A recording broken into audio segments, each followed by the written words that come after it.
Nós queremos dar o nosso boa noite a todos os nossos amigos, nossos irmãos que estão conectados conosco nesta noite para juntos louvarmos e exaltarmos o nome do nosso Deus. Nós somos a Igreja Batista Fonte em Paulo Afonso.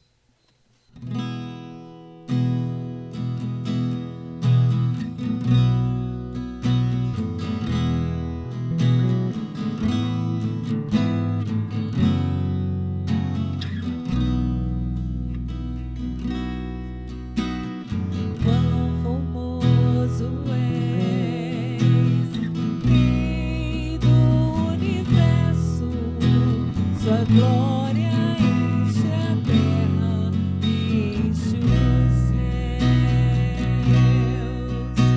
Sua glória enche a terra, sua glória enche os céus. Sua glória enche minha vida, Senhor.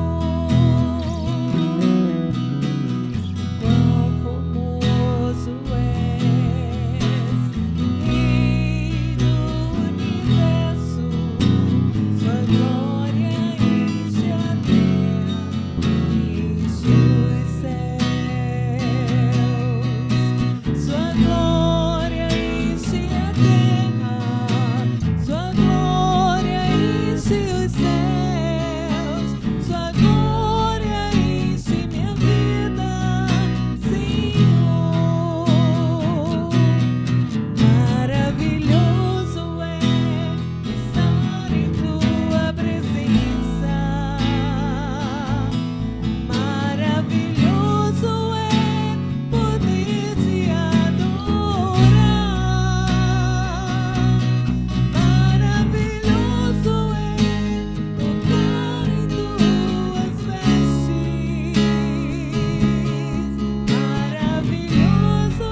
Marcos, capítulo 13, versículo 32, diz o seguinte: Contudo, ninguém sabe o dia nem a hora em que essas coisas acontecerão, nem mesmo os anjos no céu, nem o Filho.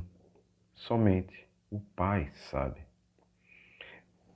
Eu queria convidar vocês a pensar, a refletir acerca de como devemos conhecer a palavra de Deus e, na compreensão da palavra de Deus, entender se queremos ou não viver adequadamente à espera dele. Dito isto, gostaria de convidar cada um de vocês para orar junto comigo. Precisamos amar a palavra de Deus, aprender diariamente com a palavra de Deus, fazer delas o nosso guia. E ao aprender da palavra de Deus, buscar e viver da forma que honre a Deus, que agrade a Deus, na busca incessante da santidade. Dito isso, vamos orar?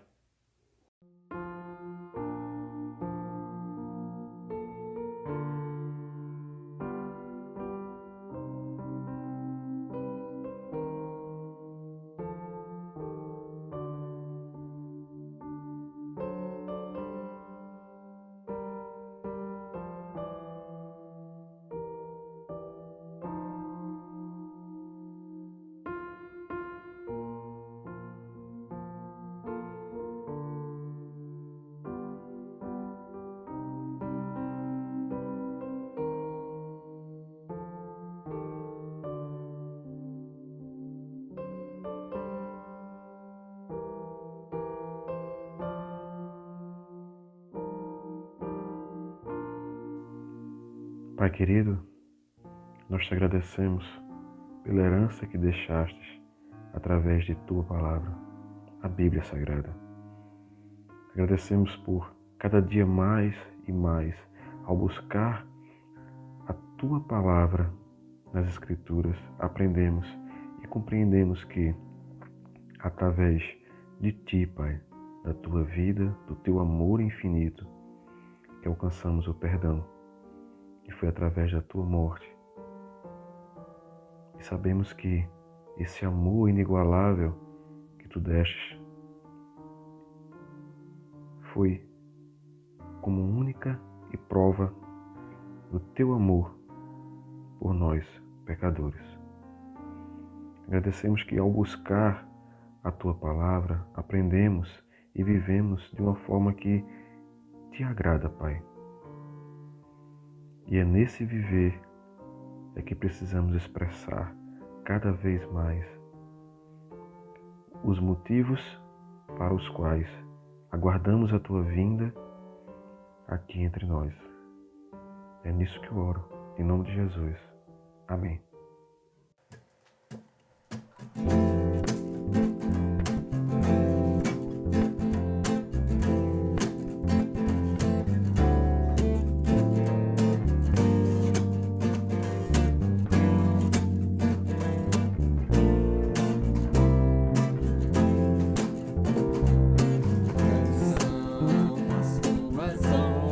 Obras, Senhor Todo-Poderoso.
Boa noite. Na semana passada, nós vimos o texto de Marcos 13, do versículo 1 até o versículo 27. Na ocasião, eu disse a vocês que esse capítulo ele é, teologicamente, o capítulo mais difícil do Evangelho de Marcos. Bem, nós ainda estamos nesse capítulo e, por isso, nossa aventura para entendê-lo corretamente e aplicá-lo em nossas vidas continua. Seguramente precisamos orar. Nós precisamos que Deus nos ajude a aprendermos desse texto que é tão sagrado quanto qualquer outro texto que está nas Escrituras, independentemente da dificuldade que ele apresenta. Consequentemente, ele não pode ser negligenciado. Vamos orar? Senhor, muito obrigado pela oportunidade de estarmos juntos, olhando para a Tua Palavra e aprendendo daquilo que precisamos para crescer, para sermos orientados e para sabermos o que fazer diante do Senhor, um Deus santo, um Deus que nos ama e deseja que alcancemos a salvação que existe em Jesus Cristo. Obrigado, Senhor. Nos ajude, me ajude. Eu oro assim em nome de Jesus. Amém. Na semana passada, nosso texto narrou a saída de Jesus e de seus discípulos do templo em direção ao Monte das Oliveiras. E vimos que enquanto eles se deslocavam para lá, um dos discípulos observou a grandiosidade do templo, dizendo: "Olha, mestre, que pedras enormes, que construções magníficas." Quando olhamos para uma imagem como essa, de fato o templo era algo espetacular, mesmo que, como disseram alguns, não tivesse a glória do primeiro templo. Esse era o segundo templo. Jesus não demorou muito para responder à observação do seu discípulo. Lá em Marcos 13, versículo 12, ele diz: "Você está vendo todas essas grandes construções? Aqui não ficará pedra sobre pedra, serão todas derrubadas." E vimos que a palavra vendo é mais profunda do que somente dar uma olhada. E é possível que Jesus quisesse com isso ir além do que os olhos, os glóbulos oculares conseguem enxergar. Isso significa que a destruição desse lugar tem um significado maior do que somente físico. De fato, o prédio, essas construções que envolviam o espaço do templo foram destruídas no ano 70. Mas com isso, também foi destruída uma religiosidade que, apesar de usar o nome do verdadeiro Deus, Yahweh, não o cultuava verdadeiramente. Não vivia segundo os preceitos de Deus, mas de acordo com as regras e as tradições inventadas por homens. Queridos, não pense que também não temos isso acontecendo hoje. O quê? Denominações ou religiões se dizendo cristãs, usando o nome de Jesus, mas fazendo um desserviço para o cristianismo. Estes querem enganar como engana a pessoa para quem eles trabalham, o diabo. Na época de Jesus, o templo já não funcionava como deveria funcionar. O propósito pelo qual ele existia já não operava.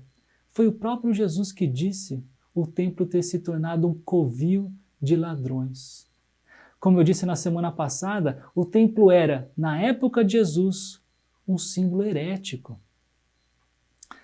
Daí, quando eles chegam no Monte das Oliveiras, Pedro, Tiago, João e André perguntam para Jesus o que eles haviam entendido da afirmação de Jesus, e no entendimento deles, a destruição do templo estava associada ao fim dos tempos.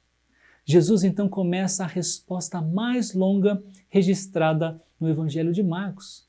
Será que isso não deveria chamar a nossa atenção? Se não pelo tamanho da resposta de Jesus, que tal pela própria exortação que ele tantas vezes dá nesse capítulo?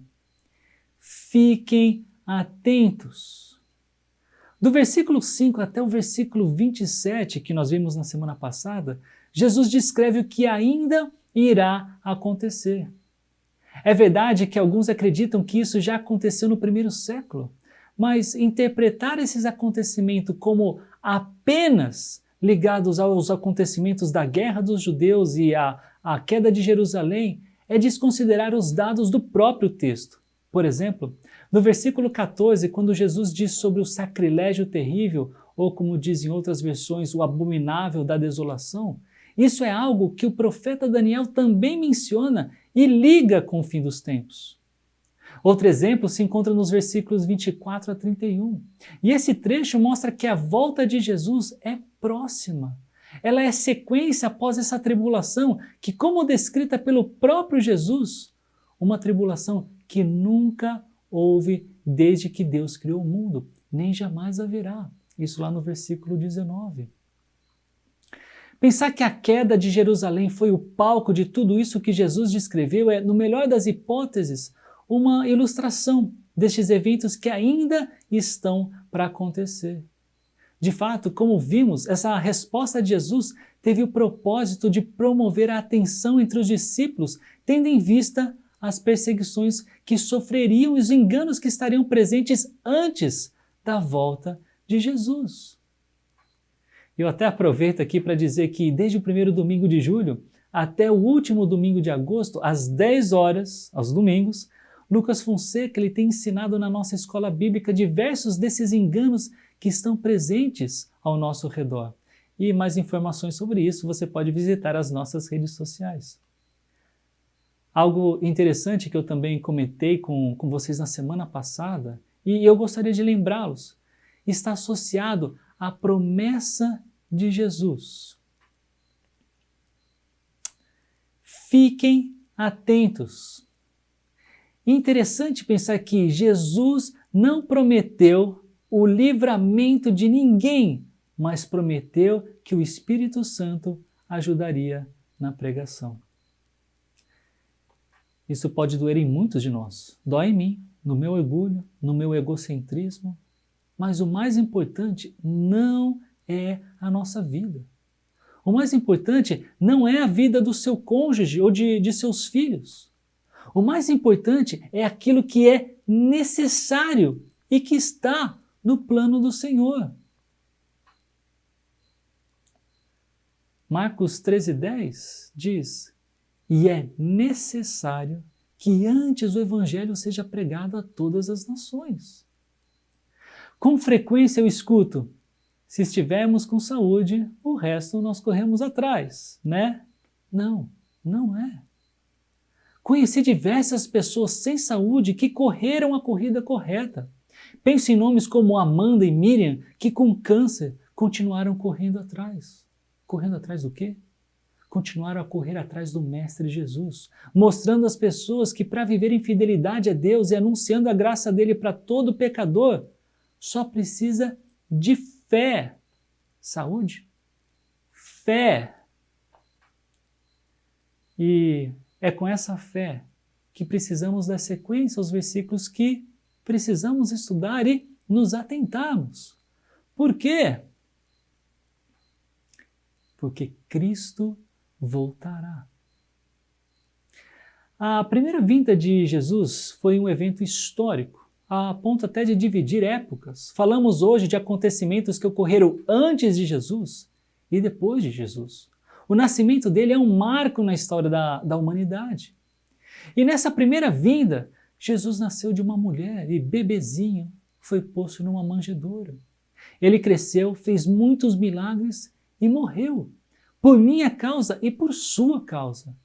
Ele voluntariamente se pôs naquela cruz, onde pagou pelos nossos pecados. Ele morreu a nossa morte para que pudéssemos ressuscitar a ressurreição dele, que aconteceu 3 dias depois, inegavelmente provando que ele era quem dizia ser. Uma boa pessoa? Um profeta? Muito mais do que tudo isso, ele era o próprio Deus encarnado, o Messias. Em sua segunda vinda, ele vai aparecer de repente, nas nuvens primeiro, com grande poder e glória, para todo mundo vê-lo. Esse é o grande sinal do fim dos tempos, tão aguardado e mal interpretado pelos judeus da época de Jesus. Como eu já disse para vocês, uma compreensão mais profunda dessa passagem exigiria de nós um tempo considerável para observarmos as profecias do Antigo Testamento.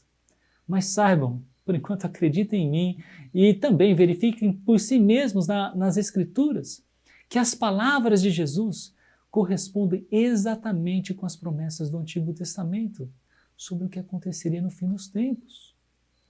Quer um exercício? Estude essa expressão do versículo 26, Filho do Homem. Vai até lá, em Daniel 7, versículo 13, e procure essa expressão. Faça uma comparação entre os textos. Melhor ainda, é procurar em toda a Bíblia essa expressão, Filho do Homem. Está aí, tarefa de casa dada. O que vai acontecer no futuro é algo que chama a nossa atenção. Algo que acende a nossa curiosidade, mas também algo extremamente especulado. O nome Nostradamus, por exemplo, é conhecido pela sua suposta capacidade de vidência. E as profecias maias também ficaram mais conhecidas na última década, inclusive com a produção do filme 2012. Os celtas também tinham sua versão de como o mundo acabaria. De fato, parece-me que toda cultura possui alguma história que apresenta uma versão de como o mundo um dia chegará ao fim. E catástrofes é a palavra que parece ser comum a todas elas. Jesus disse para aprendermos a lição da figueira. Aprendam a lição da figueira. Quando seus ramos se renovam e suas folhas começam a brotar, vocês sabem que o verão está próximo. Ainda que a figueira seja uma árvore usada algumas vezes para simbolizar Israel, esse não é o caso aqui. Aqui, a questão é que a figueira, diferentemente de outras árvores, mas não a única, porque Lucas, no seu evangelho, ele fala de outras árvores caducas, apresenta algo que marca bem as diferentes estações do ano. Quando seus ramos se renovam e suas folhas começam a brotar, é um sinal que o verão está próximo. E os discípulos sabiam disso. Semelhantemente, Jesus diz: quando vocês virem essas coisas acontecendo, saibam que Ele está próximo, às portas. Ele quem? O Filho do Homem. Uma referência que Jesus aplica a Ele mesmo, deixando claro que quem era esse Filho do Homem que os profetas do Antigo Testamento também mencionaram? Jesus Cristo. E vocês, aqui no texto, também pode ser uma referência que vai além dos discípulos. Essa linguagem profética de Jesus também tem semelhança com a linguagem profética dos profetas do Antigo Testamento, que quando prediziam eventos futuros, também usavam vocês como referência às pessoas destes eventos futuros. Dá uma olhadinha em Isaías 33, os versículos 17 a 24, Zacarias 9:9. Percebam que Jesus dá certeza sobre algo que acontecerá, dizendo sobre a sua proximidade. Porém, ele não diz com precisão o quando isso acontecerá. Ele não dá uma data, ele não marca um dia, um mês e um ano no calendário, mas ele dá uma garantia. Eu lhes asseguro que não passará essa geração até que todas essas coisas aconteçam. Que coisas são essas? Creio que tudo o que Jesus disse aqui. E que geração, então, Jesus está se referindo aqui? Bem, essa é uma questão extremamente debatida. Alguns entendem geração aqui no texto como grupo étnico, dizendo que a referência é aos judeus, que os judeus não deixariam de existir até que tudo o que foi relatado por Jesus acontecesse. Essa interpretação é bastante questionável, porque é muito duvidoso se o termo grego que traduz geração aqui, Guinea, inclui esse significado. Um defensor dessa posição é Charles Rary. Outros entendem essa mesma palavra, Guinea, geração, como esse tipo de geração, e que a referência então fosse a humanidade perversa, o tipo da humanidade perversa. Em outras palavras, a humanidade, porque toda ela é perversa, as pessoas perversas, a humanidade não deixará de existir até que tudo isso aconteça. Lenski é um defensor dessa posição, mas mais especificamente ele diz que uma qualidade, ele diz que um tipo de judeu é o grupo dessa geração que o texto se refere. Uma terceira opção é que essa geração aqui significa aqueles que virem os sinais do fim dos tempos. Agora, veja o que o pastor e teólogo americano John MacArthur disse aqui. Embora essa frase tenha sido objeto de muita especulação e debate, seu significado é realmente bastante direto à luz do contexto.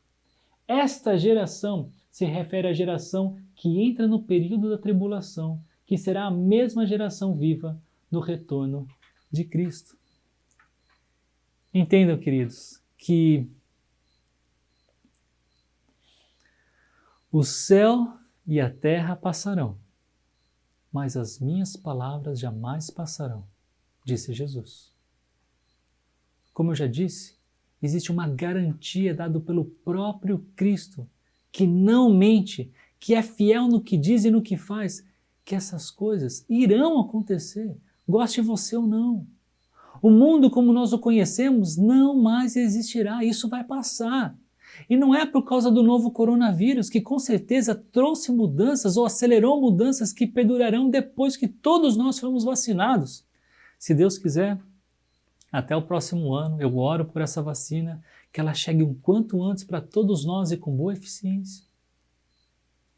O apóstolo Pedro, ele descreveu assim o fim dos tempos. O dia do Senhor, porém, virá como ladrão. Os céus desaparecerão com um grande estrondo, os elementos serão desfeitos pelo calor, e a terra e tudo que nela há será desnudada. Naquele dia, os céus serão desfeitos pelo fogo, e os elementos se derreterão pelo calor. Todavia, de acordo com a sua promessa, esperamos novos céus e nova terra, onde habita a justiça. O céu e a terra passarão, mas as minhas palavras jamais passarão. De novo, palavras de Jesus. Enquanto o mundo é temporário, as palavras do Senhor duram para sempre. Enquanto o mundo é passageiro, as palavras do Senhor jamais desaparecerão. Elas são firmes e aconteça o que acontecer, elas continuarão sendo a verdade. Elas têm validade eterna.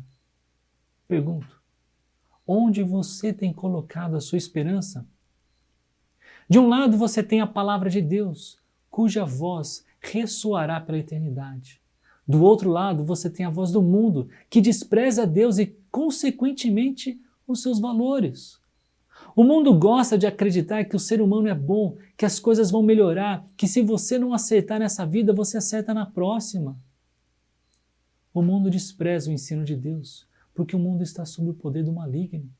Isso que disse foi o apóstolo João, na sua primeira carta, capítulo 5, versículo 19. Ele também disse, aquele que a palavra estava no mundo, e o mundo foi feito por intermédio dele, mas o mundo não reconheceu. João, o Evangelho de João, capítulo 1, versículo 10. A esperança que o mundo oferece, ela é baseada em mentiras. Não, você não vai voltar numa próxima vida. Não, você nem sempre terá uma segunda chance. Não, nossa filosofia de vida nunca deveria ser deixa a vida me levar, a vida leva eu. De fato, se a nossa esperança e a nossa atenção não estiverem na palavra de Deus, nós vamos olhar para as catástrofes que acontecerão e até as que já acontecem sem qualquer expectativa de alegria. Vocês acham que o índice de ansiedade e depressão aumentou ou diminuiu durante a pandemia? Aumentou. E o índice de suicídio? Aumentou. Vocês acham que a violência doméstica aumentou ou diminuiu durante a pandemia? Aumentou. Vocês acham que as pessoas têm buscado mais a palavra de Deus nesse tempo de pandemia? Uma pesquisa feita nos Estados Unidos mostrou que 2/3 das pessoas que estavam assistindo cultos online já não estão mais. 66,6%. É verdade que parte disso é porque já estamos cansados de tanta virtualidade em nossas vidas. Nós queremos relacionamentos mais profundos, nós queremos estar mais próximos uns dos outros, presencialmente e não virtualmente. Então, por que não desejar ainda mais a verdade? Foi Jesus que disse, eu sou o caminho, a verdade e a vida. Ninguém vem ao Pai a não ser por mim. A verdade é que se não for por intermédio de Jesus Cristo, se Ele não for o meio, não haverá nenhuma outra pessoa, nenhuma outra filosofia ou ideologia, não haverá nada capaz de lhe salvar e de me salvar. O mundo no qual muitas vezes damos ouvido é tão mentiroso que de tempos em tempos alguém agenda a data de quando tudo isso vai acabar. E os versículos 32 e 33 do capítulo 3 diz: quanto ao dia e a hora, ninguém sabe, nem os anjos no céu, nem o Filho, senão somente o Pai. Fiquem atentos, vigiem. Vocês não sabem quando virá esse tempo. Ninguém sabe. De novo, ninguém sabe. Mais uma vez, ninguém sabe. Mesmo assim, pessoas tentaram e tentam predizer isso. O místico italiano Joaquim de Fiore disse que o reinado de Cristo aconteceria entre 1200 e 1260. E depois do erro dele, os seus seguidores refizeram as contas e chegaram em 1335. Erraram de novo. Sandro Botticelli, pintor, acreditava que o reinado de Cristo sobre a terra começaria em até 3 anos e meio depois de 1500. Errou. O matemático Michael Stifel, eu acho que é Michael, ele é alemão, calculou que o juízo final começaria às 8 horas do dia 19 de outubro de 1533. O matemático fez as contas erradas. E religiosos também tentaram. William Miller, o nome por detrás da denominação adventista, mas que na época ele era batista, disse que Jesus voltaria em 1844. Ele errou. E esse evento ficou conhecido até com o nome de o grande desapontamento, ou a grande decepção. José Smith, ou Joseph Smith, um nome ligado aos mormons, o patrono, o criador disso, também tentou e errou. Se vocês procurarem na internet, virão um mundo de pessoas que marcaram uma data para o retorno de Cristo, mas todas elas falharam. Por quê? Ninguém sabe quando. O que mais me surpreende é ver pessoas ainda seguindo esses falsos profetas. Ah, mas eles também falaram alguma verdade. Com certeza, porque nenhuma mentira se sustenta somente com mentiras. No Antigo Testamento, falsa profecia era pena capital. E sabe quando nós, brincando, dizemos para alguém: quer que eu desenhe para ver se ela entende? Jesus parece fazer algo semelhante aqui. Dá uma olhada. É como um homem que sai de viagem, ele deixa sua casa, encarrega de tarefas cada um dos seus servos e ordena ao porteiro que vigie. Portanto, vigiem, porque vocês não sabem quando o dono da casa voltará. Se à tarde, à meia-noite, ao cantar do galo ou ao amanhecer. Se ele vier de repente, que não os encontre dormindo. Notem que interessante, né? E preste bastante atenção aqui. O ponto-chave dessa ilustração não está na fidelidade do servo, somente no retorno do viajante. E no caso aqui, o viajante é Jesus. O ponto dessa ilustração é se os servos do viajante, de novo, de Jesus, serão fiéis ao longo da jornada do viajante.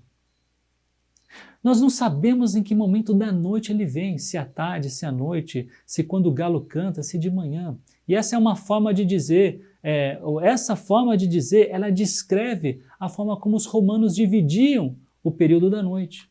Então, nós não podemos deixar de vigiar. Nossa atenção, ela não se resume a um ponto da história, mas a história toda. Não podemos dormir. Não podemos estar desatentos e não podemos deixar de fazer o que nos foi pedido. Dá uma olhada, porque no versículo, o viajante, Jesus, ele encarrega de tarefas cada um dos seus servos. Que tarefa é essa? Especificamente, eu não sei.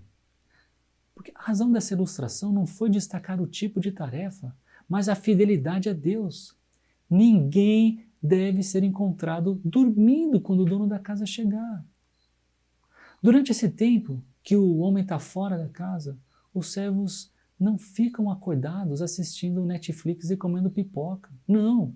É esperando que eles cumpram com as suas tarefas, enquanto vigiam para a chegada repentina do dono da casa.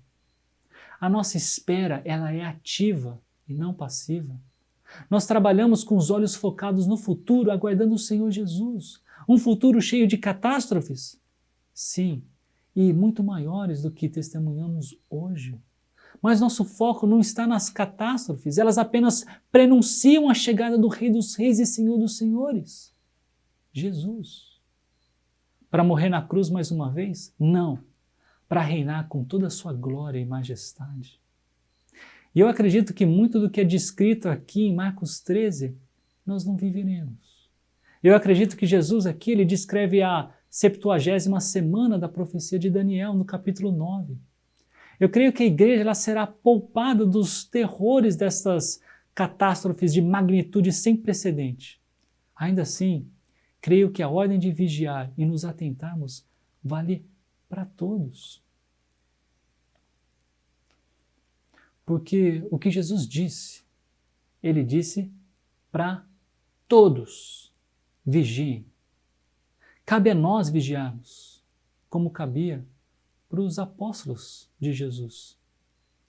Cabia para eles se atentarem às palavras de Jesus, como cabe para nós hoje, 2000 anos depois.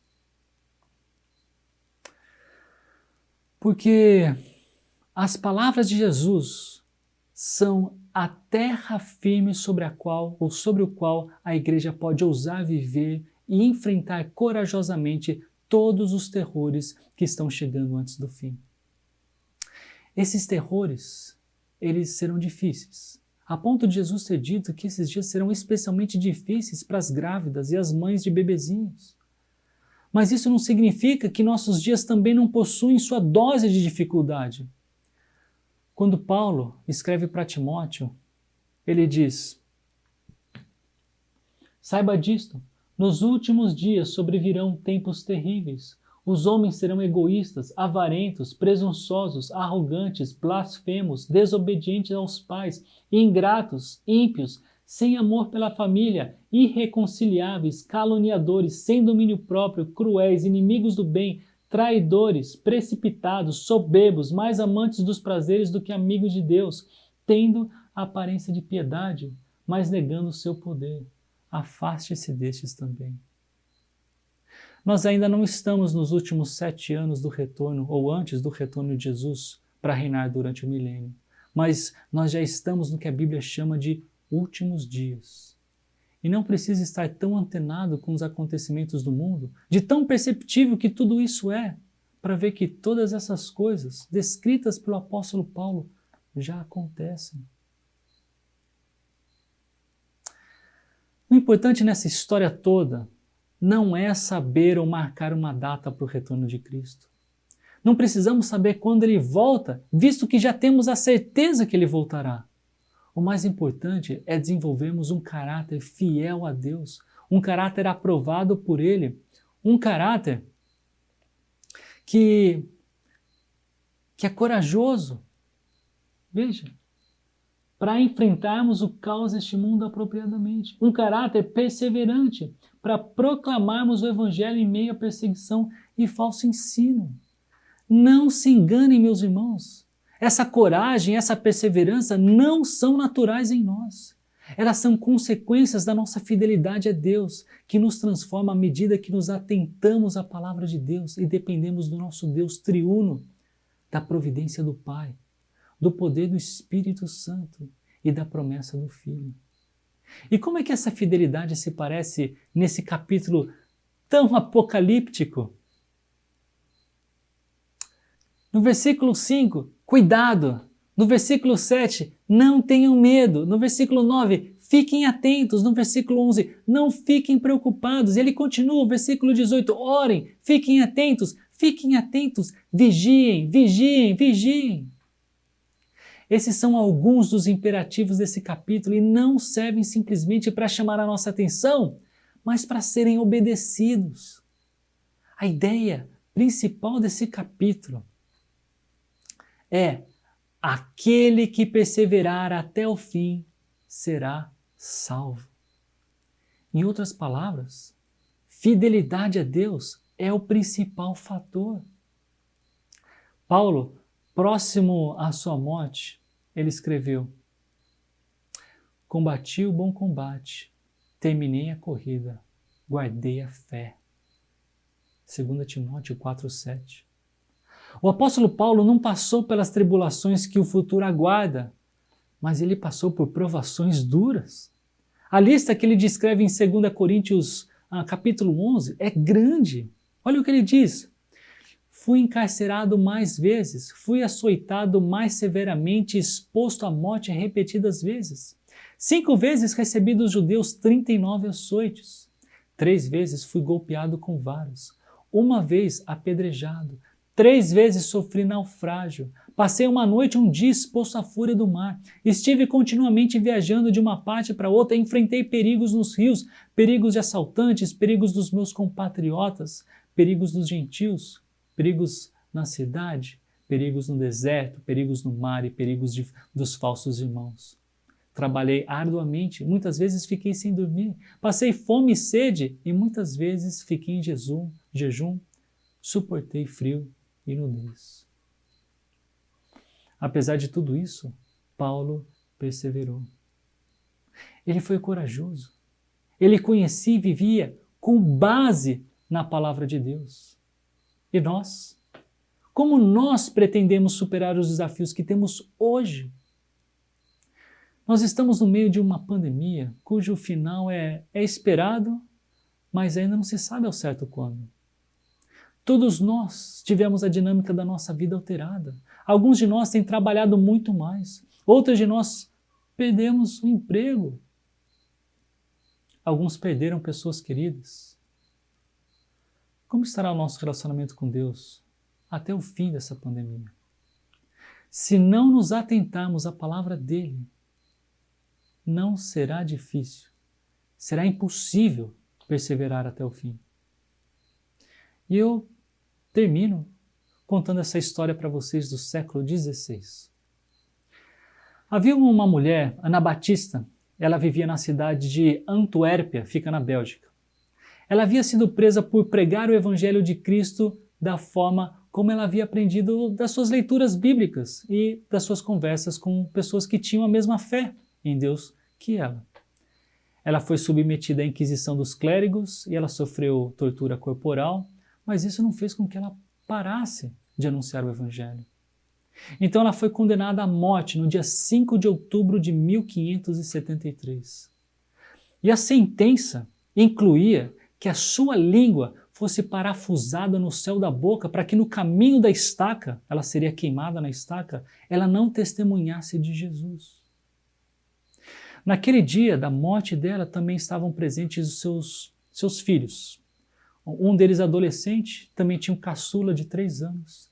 E eles ficaram bem perto da estaca onde a mãe deles seria queimada. Naquele mesmo lugar, naquele mesmo dia, outras 3 mulheres e mais um homem também tinham sido mortos pela mesma ofensa. Pregação não autorizada do evangelho. Quando o fogo acendeu, o filho adolescente ele desmaiou. E ele só acordou quando só tinham cinzas.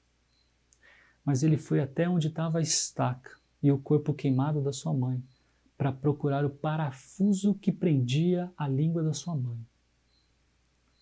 Procurou ele e dizendo: não é isso que vai calar a minha língua. Não é isso que calaria a língua daquele adolescente. Vamos orar. Senhor, queremos te agradecer mais uma vez pela oportunidade que temos de abrir a tua palavra. Um capítulo difícil, um capítulo bastante debatido entre pessoas que estudam a tua palavra na academia. Teólogos falam bastante deles, mas, Pai, que o cerne desse capítulo e do seu ensino alcance o nosso coração, tão carente de conhecer mais e melhor quem é o nosso Deus. Senhor, entendemos que o futuro aguarda coisas terríveis, mas também aguarda a chegada, a segunda vinda do nosso Salvador. Ele que virá de uma forma diferente como veio na primeira vez, na primeira para morrer pelos nossos pecados e agora para reinar sobre todo mundo e para que todo mundo enxergue que Ele realmente é o Rei. Não vai ficar ninguém sem observar o reinado do Senhor Jesus, do nosso Salvador.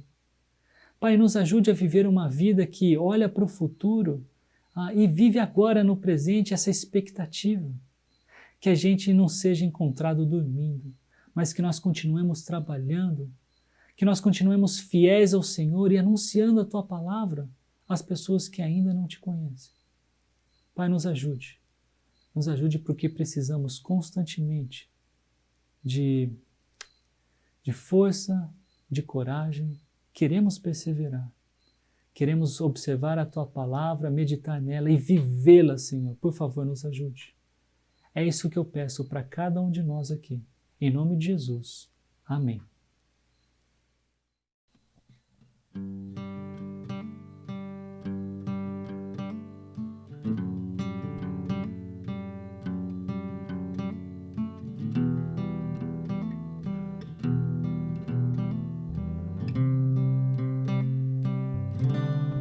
Eu olho para a cruz e para a cruz eu vou, com seu sofrer participar, na sua obra vou cantar.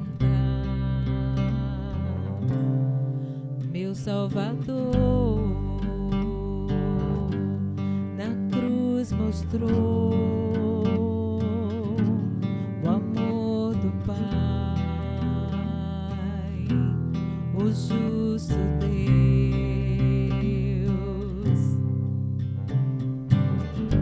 Pela cruz me chamou, gentilmente me atraiu e eu, sem palavras, me aproximo, quebrantado por seu amor.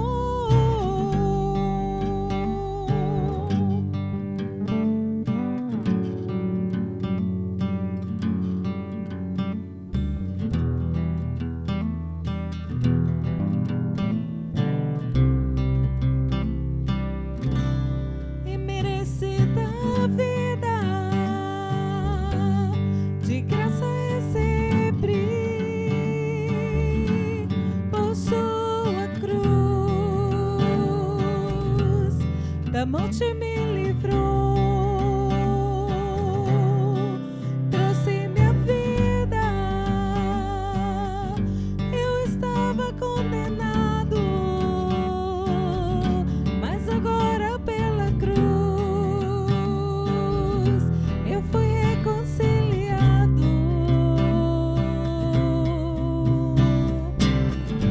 Pela cruz me chamou,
Bem, nós estamos encerrando mais um culto.